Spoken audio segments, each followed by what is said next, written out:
Bismillahirrahmanirrahim. Assalamualaikum warahmatullahi wabarakatuh. Innal hamdalillah nahmaduhu wa nasta'inuhu wa nastaghfiruh wa na'udzu billahi min shururi anfusina wa min sayyiati a'malina man yahdihillahu fala mudilla lahu wa man yudlil fala hadiyalah.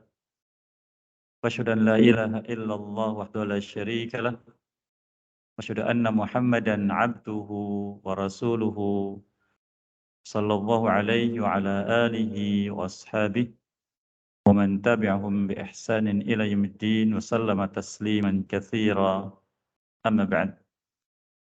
Hadirin jamaah Satuhur yang berbahagia, rahimani wa iyyakum. Alhamdulillah, pada kesempatan siang yang berbahagia ini kita kembali mendapatkan kemudahan dari Allah Azza wa Jalla untuk bisa melaksanakan kewajiban-kewajiban kita kepadanya, dan semoga Allah senantiasa memudahkan kita dalam melaksanakannya dan istiqomah di atasnya sampai kita berjumpa dengannya dalam keadaan Allah ridha kepada kita sekalian. Kita masih bersama faedah dari kitab Al-Wadih fi Fiqhil Kitabi was Sunnah, ditulis oleh Fadil Syekh Dr. Muhammad bin Badi' Musa Hafil Ta'ala. Masih bersama Babul Adzan, bab yang bahas tentang adzan dan hal-hal yang terkait dengannya. Di majlis yang lalu kita sudah mendapatkan penjelasan tentang apa yang dimaksud dengan adzan dan juga sedikit penjelasan dari nukilan Imam Syaukani dan yang lainnya tentang hikmah lafaz-lafaz adzan dipilih oleh Allah Azza wa Jalla dengan lafaz yang kita kenal. Kemudian beliau masuk ke pembahasan berikutnya, yaitu fadluhu, keutamaan dari adzan. Setiap syariat Allah Azza wa Jalla yang dia perintahkan mesti ada keutamaan, baik bagi yang melakukannya atau siapapun yang mendapatinya. Termasuk dalamnya adalah adzan. Beliau katakan di antara keutamaan adzan sebagaimana disebutkan hadis Imam Muslim an Muawiyah radhiyallahu taala anhu qala sami'tu Rasulullah sallallahu alaihi wasallam yaqul al-muadzdinun atwalun nasi a'naqan yaumal qiyamah.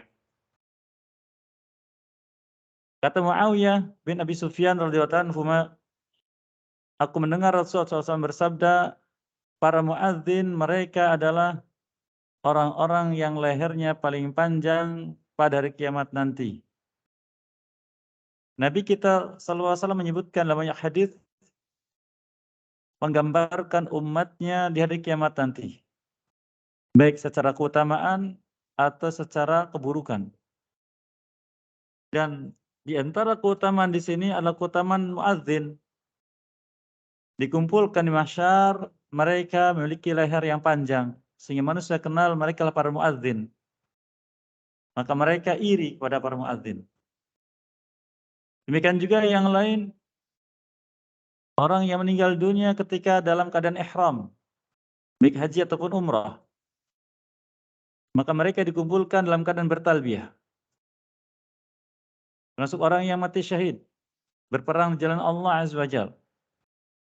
Mereka dikumpulkan dalam keadaan tubuh mereka berdarah tapi mengeluarkan bau yang sangat wangi. Termasuk kebalikannya, mereka yang dihinakan oleh Allah Subhanahu wa taala, kita berlindung pada Allah tersebut. Contohnya adalah orang-orang yang kafir yang mendustakan ayat-ayat Allah. Maka mereka dikumpulkan oleh Allah Subhanahu wa taala dengan berdiri di atas wajah-wajah mereka. Berdiri di atas wajah-wajah mereka.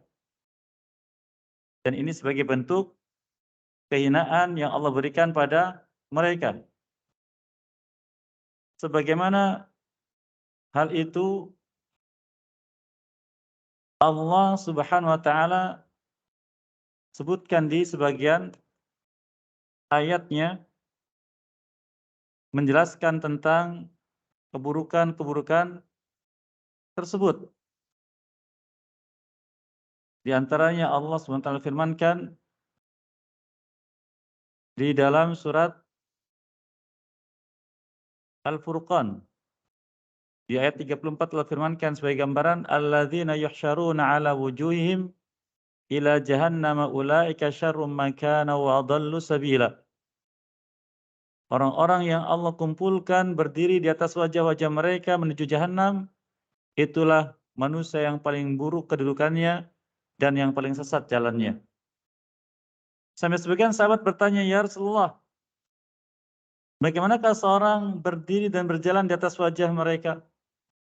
Tidak tergambarkan. Kata Nabi SAW, bukankah zat yang mampu menjadikan kalian berjalan di atas kaki kalian untuk menjadikan kalian berjalan dengan wajah-wajah kalian? Subhanallah. Diberikan gambaran seperti itu. Dan semisalnya, sehingga di antara hikmahnya adalah wallahu a'lam bishawab, apabila kita mendapati berita dari Nabi SAW tentang keutamaan di akhirat atau di mahsyar dari suatu amal, agar kita berusaha untuk bisa beramal dengan amal tersebut sebagai bentuk iman kita kepada Allah dan hari akhirat. Sebaliknya apabila kita mendapati ada orang-orang yang beramal dengan satu amal kemudian dijelaskan oleh Nabi SAW keburukannya di akhirat, maka maknanya adalah agar kita waspada dari amal-amal tersebut dan tidak terperosok ke dalamnya. Hadis yang kedua beliau katakan dari keutamaan azan, hadis Abi Hurairah radhiyallahu anhu, riwayat Imam Bukhari dan juga Imam Muslim, anna Rasulullah SAW qala, bahwasanya Rasulullah SAW bersabda, "Lau ya'lamun nasu ma fin nida was-saffil awal, thumma lam yajidu illa an yastahimu alaihi lastahamu." Seandainya manusia itu kita semua diantaranya, mengetahui keutamaan yang Allah siapkan pada azan dan shaf pertama, kemudian mereka tidak mendapati kesempatan kecuali untuk bisa mendapatkannya dengan cara mengundi, maka mereka akan melakukan undian tersebut. Jadi di sini beliau gambarkan di satu masjid ketika masuk waktu salat ada beberapa orang yang ingin azan karena mereka mengetahui keutamaannya. Tidak mungkin satu maju yang lainnya tidak, karena ingin dapatkan keutamaannya. Maka harus diundi siapa yang berhak azan, maka mereka melakukannya. Demikian juga dengan shaf pertama pun demikian. Sebelumnya menjelaskan apabila syariat itu Al-Quran atau juga hadis Nabi SAW menyebutkan tentang suatu keutamaan dan tidak disebutkan jenisnya, ini bukan berarti janji kosong. Mereka katakan ablag fil wa'di, yaitu lebih besar janji yang Allah berikan dan Rasul SAW berikan dari yang digambarkan. Sehingga di sanalah ujian iman. Apakah percaya atau tidak kepada Allah dan Rasulnya? Kalau percaya walaupun tidak disebutkan apa jenis keutamaannya, niscaya akan dilakukan dengan semangat. Tapi apabila lemah imannya, maka akan mengatakan, buat apa saya beramal suatu amal yang keutamanya tidak disebutkan dengan jelas. Timbul malas bahkan sampai pada pendustaan.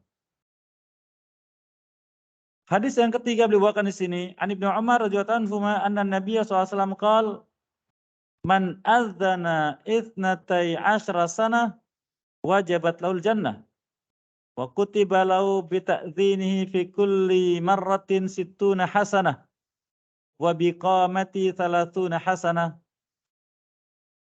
Dari Ibnu Umar radhiyallahu anhu mengatakan bahwa Nabi SAW bersabda, barang siapa azan selama 12 tahun, azan sampai 12 tahun, maka dia berhak untuk masuk surga. Dan dia akan mendapatkan kebaikan, catatan kebaikan, dengan setiap azannya itu 60 kebaikan. Jadi azan waktu subuh, misalkan waktu zuhur, waktu asar, dan seterusnya, setiap waktu azan, dia mendapatkan 60 kebaikan. Dan satu kebaikan dilipat gandakan sampai 10 kali lipat. Lalu bagaimana kalau itu sampai 12 tahun yang beliau katakan tadi? Jadi seorang dari kita mau menjadi muadzin di suatu masjid. Di sini beliau tidak sebutkan apakah dia memang sukarela adzannya, ataukah memang diminta, ataukah memang menjadi karyawan, atau misalnya tidak disebutkan. Maka maknanya umum. Dalam kaidah ushul fikih demikian. Setelah lafaz disebutkan umum, maka berlaku umum. Tidak dibatasi. Maka barang siapa adzan sampai 12 tahun, terus menerus dia menjadi muadzin, maka menjadi jaminan baginya untuk masuk surga. Tentunya dengan syarat khusus yaitu iman. Kalau dia tidak beriman, maka lain. Kemudian setiap azannya pahalanya 60 kebaikan. Untuk menyebutkan pahala, Nabi kita SAW kadang menyebutkan dengan hasanah, kadang menyebutkan dengan qirat. Lafaz-lafaz yang menjelaskan tentang pahala. Contohnya disebutkan, barang siapa menyolati jenazah, kemudian ikut mengantarkan sampai dikuburkan, maka dia mendapatkan 2 qirat. Lalu beliau bertanya pada para sahabatnya, tahukah kalian apa itu qirat? Beliau katakan 1 qirat sama dengan Gunung Uhud. 1 qirat sama dengan Gunung Uhud. Gunung Uhud kalau di kita mungkin gunung yang kecil, bukit. Karena tingginya sekitar 1000 meter atau kurang. Ini gambaran dari beliau. Di hadis yang lain seperti ini disebutkan hasanah itu kebaikan secara umum. Nah, disinilah apabila seseorang beramal dengan amal khusus di sini yaitu adzan, beliau janjikan akan mendapatkan 60 kebaikan. Ini menjelaskan tentang jumlah yang sangat banyak. Kemudian iqamahnya setengahnya. Wa bi iqamati 30 hasanah, dan dengan iqamahnya dia mendapatkan 30 kebaikan. Adapun amal-amal lainnya dia tidak sebutkan. Contohnya salat 5 waktu, setiap waktunya tidak disebutkan berapa balasannya. Apa balasannya? Berapa kebaikan atau berapa qirat tidak disebutkan.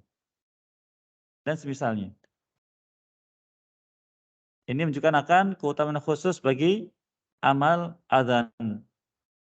Kemudian yang ketiga, yang keempat disebutkan hadis yang lain.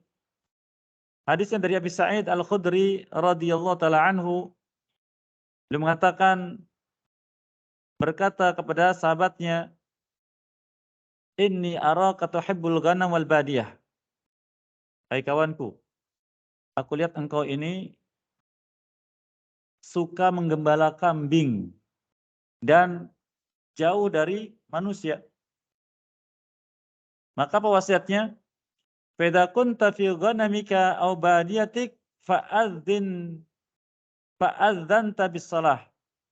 Farfa' sautaka bin nida fa innahu la yasma'u mada sautal muadzin jinnun wala insun wala syai'un illa syaidalau yaumil qiyamah. Kata beliau, jika engkau sedang mengembalakan kambingmu atau engkau sedang di satu perkampungan jauh dari manusia, maka ketika engkau ingin salat, maka azanlah untuk salat. Azan. Di sini anjuran bila seorang dari kita jauh dari masyarakat, tidak menjumpai masjid, lalu ingin salat walaupun sendiri, azan dulu. Dan ketika azan apa kata beliau? Farfa' sautaka bin nida. Ketika azan, keraskan suaramu, tinggikan. Ada apa dengan mengeraskan azan padahal untuk salat sendiri? Kata beliau, sesungguhnya tidaklah mendengar suara azanmu seorang jin atau seorang manusia, melainkan dia akan menjadi saksi untukmu yang membelamu pada hari kiamat. Lafaz syahidalahu, menyaksikan untuknya, itu memberikan syafaat, memberikan pembelaan. Masing-masing kita akan mengatakan, betul ya Allah, fulan ini suaranya senantiasa mengumandangkan adzan dan saya sering dengar. Maka menjadi saksi, menjadi pembela. Dan itu sangat kita butuhkan. Dan ini diantara keutamaan. Hadis berikutnya dan hadis terakhir yang dibawakan oleh penulis di sini, hafizhu ta'ala, hadis dari Abi Hurairah radhiyallahu anhu bahwa Nabi SAW bersabda, "Idza nudiya bil adzan adbara syaitanu lahu durat hatta la yasma'al adzan fa idza qudiyal adzan aqbal fa idza thuwiba biha adbar." Syaitan apabila dikumandangkan azan, maka dia lari menjauh sambil mengeluarkan angin dari duburnya yang bunyi. Bunyinya keras sehingga dia tidak mendengar suara azan. Jadi syaitan dari bangsa jin, kalau dikumandangkan azan, dia menjauh mencari tempat yang jauh dari azan. Lari sambil kentut dengan suara yang besar sampai telinganya tidak mendengar azan. Kemudian dan apabila selesai azan maka dia kembali lagi. Dan jika dikumandangkan tathwib yaitu as-salatu khairun minan naum dalam azan subuh, maka dia pun lari lagi. Nah, ini diantara keutamaan azan, mengusir syaitan. Oleh karena sebagian ulama beristinbat dari hadis ini bahwa apabila seorang meruqyah orang yang diganggu jin dan tidak segera pergi, walau sudah dibacakan ayat kursi, muawwidzat atau doa-doa, maka peganglah bagian yang terasa sakit, lalu azanlah. Karena dikatakan di sini, syaitan bila mendengar azan dia lari menjauh sambil mengeluarkan kentutnya. Ini diantara istinbat faedah dari hadis yang mulia ini. Tambahan satu riwayat. Sebagian ulama membawakan riwayat tentang Umar bin Khattab radhiyallahu anhu. Beliau mengatakan, laulal imarata la adzantu. Seandainya bukan karena aku sibuk mengurusi urusan imarah, yaitu pemerintahan untuk maslahat kaum muslimin, aku pasti akan azan. Dan kata sebagian ulama, ucapan ini menjelaskan bahwa azan memiliki keutamaan yang besar. Selain dari hadis yang disebutkan tadi. Sebagian ulama mengatakan keutamaan azan masih ada selain itu. Di antaranya yang pertama, tambahan. Allah sebutkan dalam satu ayat khusus. Mereka mengatakan Ummul Mukminin Aisyah radhiyallahu anha menyebutkan hadhi ayatul muadzin. Hadil ayah ayatul muadzin. Ayat ini ayatnya muadzin. Apa itu? Allah firmankan di surat Ghafir, surat Fussilat.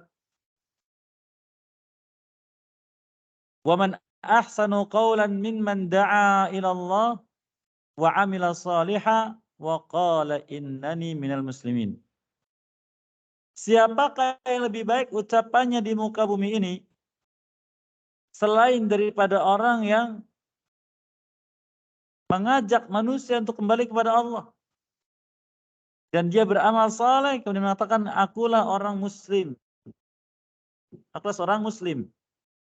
Kata ulama, ucapan dia Allahu Akbar sampai selesai azan, ini difahami manusia ucapan pemberitahuan pada manusia dan memanggil mereka untuk salat menghadap Allah.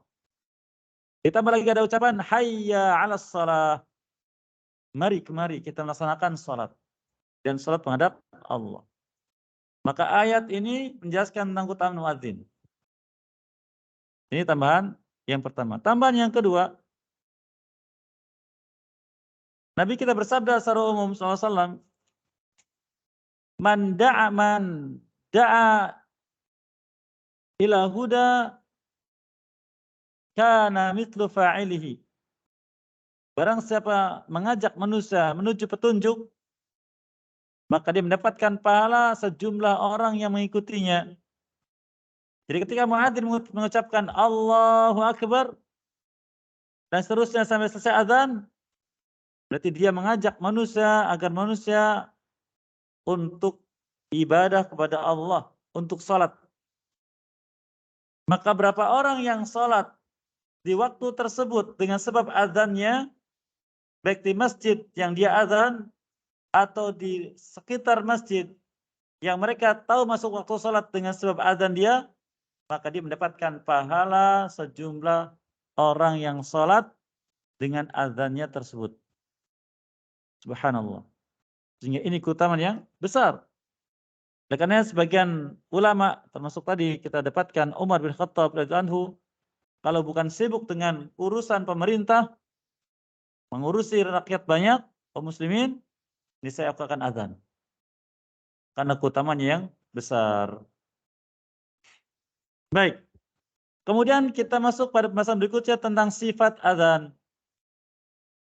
Sifat azan kita sebutkan ada beberapa. Disebutkan singkat. Yang pertama sifat azan yang normal. Sifat azan yang normal. Namun sebelum kita masuk pada penjelasan ini, kita perlu tahu sejarah azan. Nabi SAW ketika beliau membangun Masjid Nabawi, di awal hijrah beliau, ditanya oleh sebagian sahabat, "Ya Rasulullah, bagaimana kita mengumpulkan muslimin untuk salat di sini?" Dan beliau saat itu belum mendapatkan wahyu untuk itu. Dan kebiasaan Nabi SAW adalah mengumpulkan para sahabatnya untuk bermusyawarah apabila tidak mendapatkan wahyu. Maka ketika bermusyawarah hari pertama, tidak ketemu solusi. Satu sahabat mengatakan, "Ya Rasulullah, gunakan saja lonceng untuk memanggil mereka." Jadi kalau lonceng dibunyikan, mereka tahu sekarang waktunya sholat. Kata beliau, tidak. Karena ini digunakan oleh orang Nasrani. Dan kita tidak boleh mengikuti mereka. Pendapat kedua mengatakan, kalau begitu dengan api saja. Dengan api. Dinyalakan api di atas. Beliau pun menolak, karena itu kebiasaan orang Yahudi, orang Majusi. Penyembah api.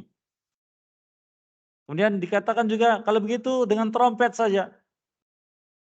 Trompetnya bukan trompet kita sekarang, tapi trompet zaman dulu itu, yang disebut dengan asur, yaitu terbuat dari tanduk yang panjang, ditiup ujung yang kecil, berbunyi ujung yang besar.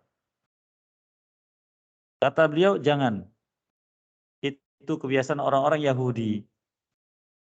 Maka mereka bubar. Di malam harinya ada seorang sahabat Abdullah bin Zaid radhiyallahu taala anhu bermimpi. Di dalam mimpinya dia datangi seseorang lalu mengajarkan lafaz-lafaz azan. Mengajarkan lafaz-lafaz azan. Kemudian disampaikan kepada Nabi SAW mengatakan, ajarkan itu kepada Bilal.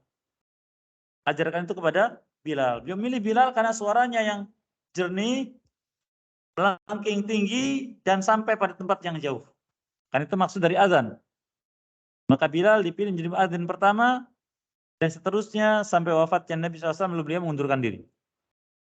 Maka diajarkanlah azan itu kepada Bilal. Yang kita dengar lafaz-lafaznya sampai sekarang.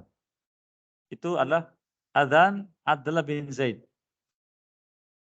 Kemudian azan yang kedua disebut dengan azan tarji'. Apa itu tarji'? Dari kata ar-raja', yaitu diulang. Yaitu seseorang azan seperti yang kita dengar azannya, tapi ketika sampai pada asyhadu alla ilaha illallah, dia mengucapkan pelan. Jadi muadzin ketika azan, dia agar sekeras suaranya, telunjuknya dimasukkan ke telinga, lubang telinga, lalu ibu jarinya dan jari yang lain digenggamkan di luar. Sehingga suaranya keras. Maka ketika sampai pada ucapan asyhadu alla ilaha illallah, dia pertama ucapkan pelan. Jadi pertama dia ucapkan Allahu Akbar, Allahu Akbar. Kemudian ketika mengucapkan asyhadu alla ilaha illallah, dia ucapkan pelan dulu. Kemudian setelah itu keras. Asyhadu alla ilaha illallah. 2 kali. Lalu pelan lagi. Asyhadu anna Muhammad Rasulullah. Asyhadu anna Muhammad Rasulullah. Kemudian dikeraskan lagi. Asyhadu anna Muhammadar Rasulullah. Maka adzan itu disebut dengan tarji'. Jadi syahadat yang 4 kali, syahadat la ilaha illallah-nya 4 kali, Muhammad Rasulullah juga 4 kali. Pertama 2 kali pelan, lalu tinggi, 2 kali pelan, lalu tinggi. Itu namanya adzan tarji'. Dan sampai sekarang jarang yang mengamalkan. Karena sedikit yang mengetahui. Sehingga kalau kita mau mengamalkan adzan ini, maka jangan langsung diamalkan. Nanti akan di apa? Diprotes. Apalagi zamannya sekarang zaman mudah tersulut fitnah. Sehingga ulama kita dari dahulu menyarankan di masjid-masjid hendaknya dibacakan hadis-hadis terkait dengan amal dan keutamaannya. Sehingga jamaah masjid dan penduduk sekitarnya mengenal, oh ada praktek ibadah semacam itu. Ada syariat semacam itu, hadisnya jelas. Seperti itu. Baik, kemudian sifat adzan yang ketiga, yaitu at-taswib. Adanya taswib dalam adzan. Apa itu taswib? Itu ucapan as-salatu khairun minan naum.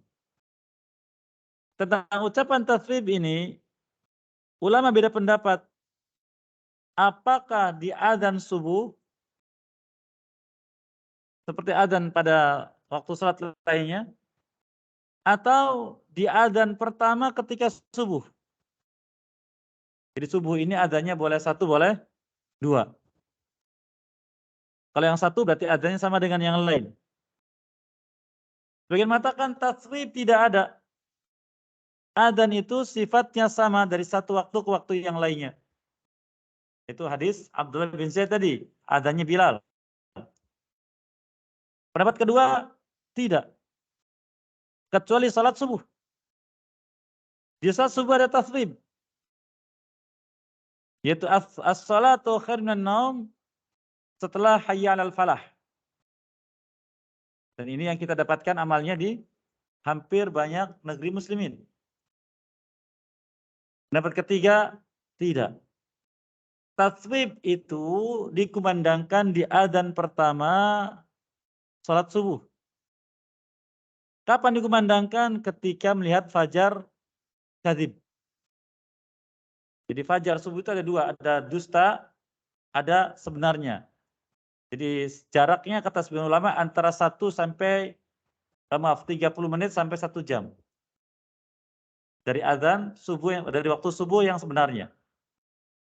Di ufuk timur akan nampak cahaya terang panjang ke atas, lambat laun menghilang. Itu namanya fajar kadzib, fajar dusta. Maka saat itu kumandangkan adzan ini, mengucapkan as-salatu khairun minan naum dalam adzannya. Jadi adzan dulu, Allahu Akbar, terus lalu as-salatu khairun minan naum sebagai peringatan bahwa sekarang saatnya untuk salat lebih baik dari tidur. Salat apa? Salat tahajud.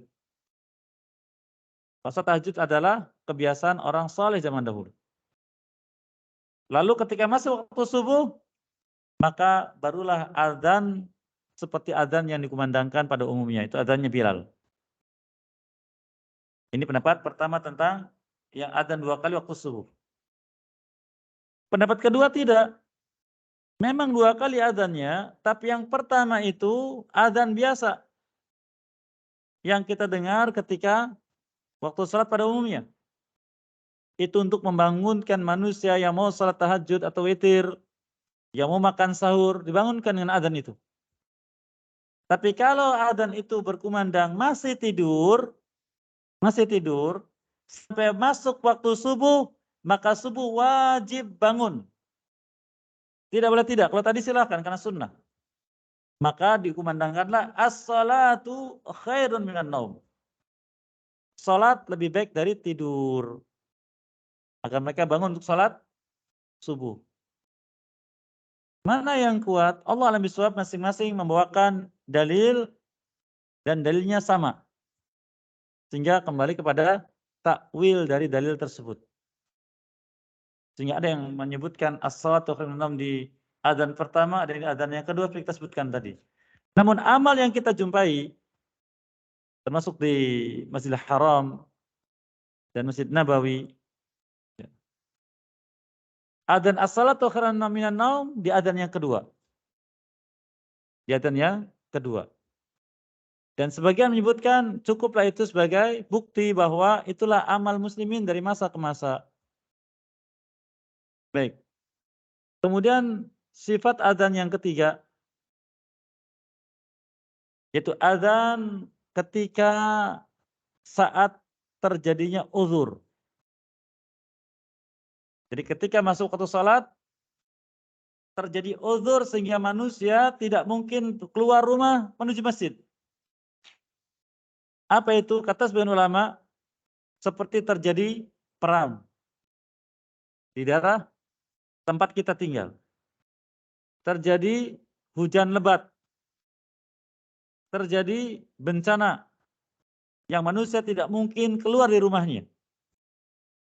Maka ketika azan, setelah mengucapkan asyhadu anna Muhammad Rasulullah, tidak dikumandangkan hayya 'alas shalah dan hayya 'alal falah, tidak. Diganti dengan sallu fi buyutikum. Satu riwayat mengatakan demikian. Riwayat kedua mengatakan as-salatu fi rihalikum. Jadi salatlah di rumah kalian atau salatlah di perjalanan kalian. Ini ketika terjadi uzur. Sebagian riwayat disebutkan dalam Sahih Muslim dan yang lainnya. Jadi ketika contohnya waktu asar nanti dari 2:30 sudah hujan lebat, angin. Masuk waktu salat, muadzin tetap azan. Tidak menghalangi keadaan apapun, tetap azan karena sudah masuk waktu. Ini amanah waktu.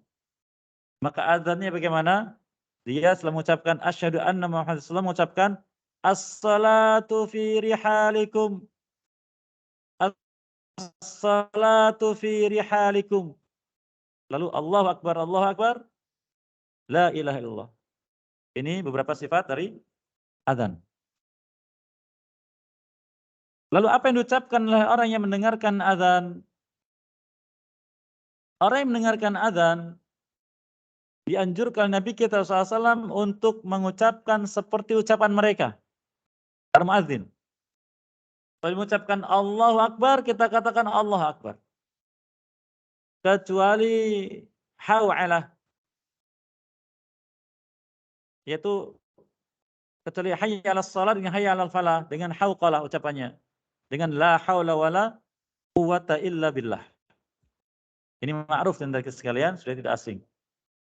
Terus bagaimana kalau muadzin mengatakan tafrib as-salatu khairun minan naum? Di sini ulama beda pendapat. Pendapat pertama mengatakan faqad shadaqta wa bararta. Engkau telah benar dan telah baik. Namun hadisnya dhaif. Sehingga tidak bisa dijadikan sebagai dasar beramal. Maka pendapat kedua mengatakan karena hadisnya dhaif, maka kembali kepada asal. Jadi kalau muadzin mengatakan as-salatu khairun minan naum, kita jawab as-salatu khairun minan naum. Pendapat kedua. Pendapat ketiga tidak.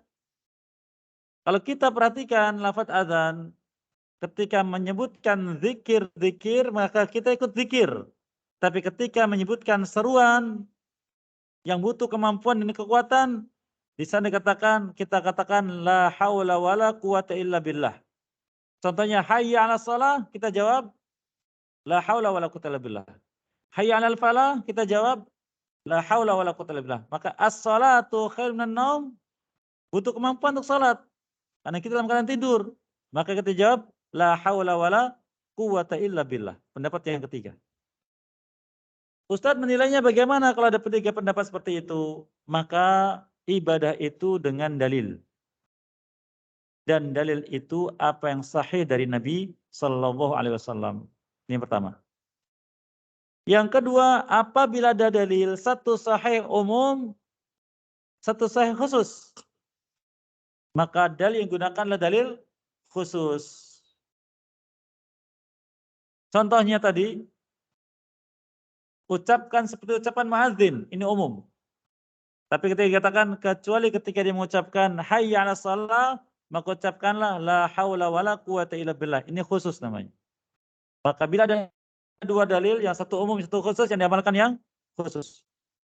Yang ketiga, bila ada dua dalil, satu sahih umum, satu khusus lemah, maka kembali pada asal pendalilan, hadis lemah tidak bisa jadi dalil. Berarti kembalinya kemana?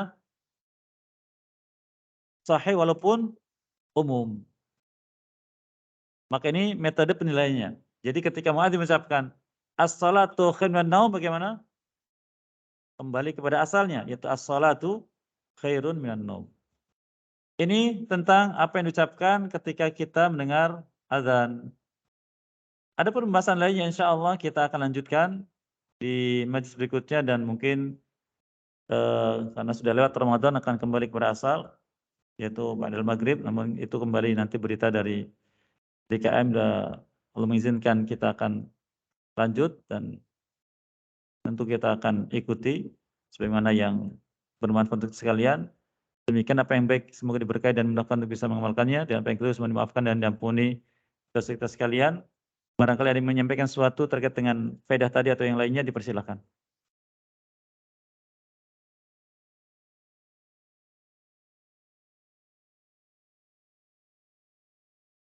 Cukup? Waalaikumsalam. Silakan, Pak.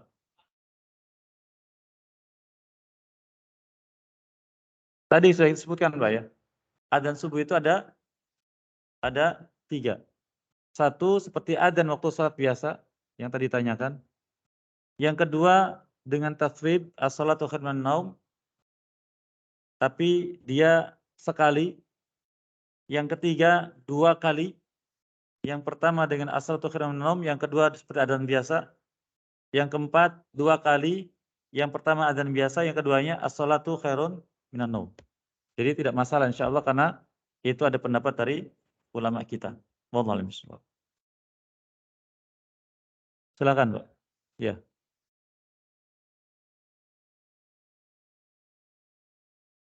Ya, itu sunnah muadzin. Jadi Nabi SAW hanya mengesahkan lafaz azan dari mimpinya Abdullah bin Zaid radhiyallahu anhu. Dan di sini barangkali juga sebagai faedah, karena saya mendengar sebagian orang mengatakan pada zaman sahabat juga mereka menciptakan bid'ah. Keliru. Bid'ah itu tercipta setelah Nabi wafat. Tidak lagi dari pengesahan. Tapi ketika Nabi SAW masih hidup dan Quran masih turun, maka para sahabat memang beristihad tanpa petunjuk dari Nabi SAW. Berita itu pasti sampai kepada beliau, beliau mengesahkan, itu namanya sunnah takririyah, sunnah pengakuan perbuatan sahabat. Bila perbuatan itu ditolak, maka beliau akan luruskan. Ini contoh. Dan gerakan azan oleh muadzin, yaitu Bilal yang beliau tunjuk radhiyallahu anhu, beliau ketika mengucapkan hayya 'alas shalah, badannya berputar ke kanan, bukan hanya wajahnya, bukan, tapi badannya juga. Ketika hayya 'alal falah, beliau berputar ke. Dan ini sunnah adanya Bilal. Dan Bilal berbuat itu dibiarkan Nabi SAW, kata para ulama hadis, berarti beliau mengesahkan perbuatan Bilal. Begitu, Pak. Wallahu a'lam. Cukup? Silakan. Silakan.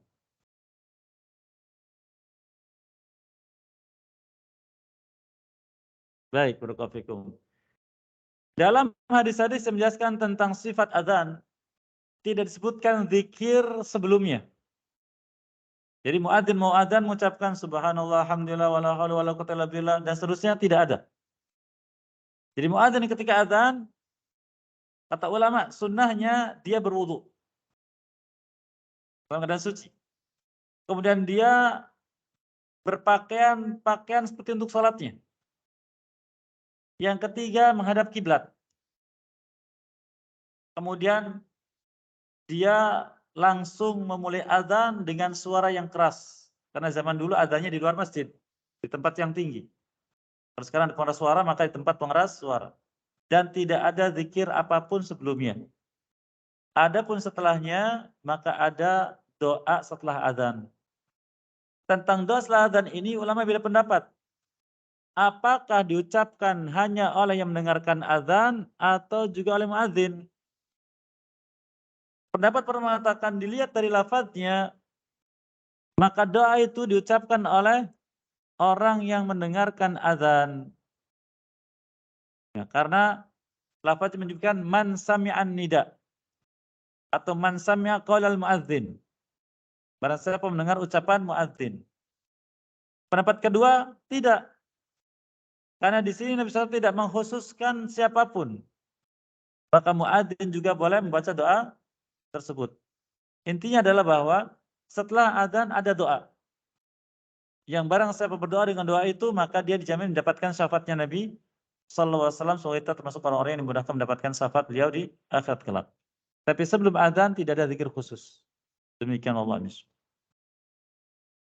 Saya kira demikian, sekali lagi mohon maaf atas kesalahan dan kekurangan, dan apa yang bisa mau dimaafkan, dimudahkan untuk mengamalkannya dan dijadikan kita istiqomah di atasnya. Wallahu walidzalika wal qadru alaih. Wa sallallahu Muhammadin wa ala alihi wa sahbihi ajma'in. Wa da'wana anil hamdulillahi alamin. Subhanakallahumma wa bihamdik asyhadu an la ilaha illa anta astaghfiruka wa atubu ilaik. Assalamualaikum warahmatullahi wabarakatuh.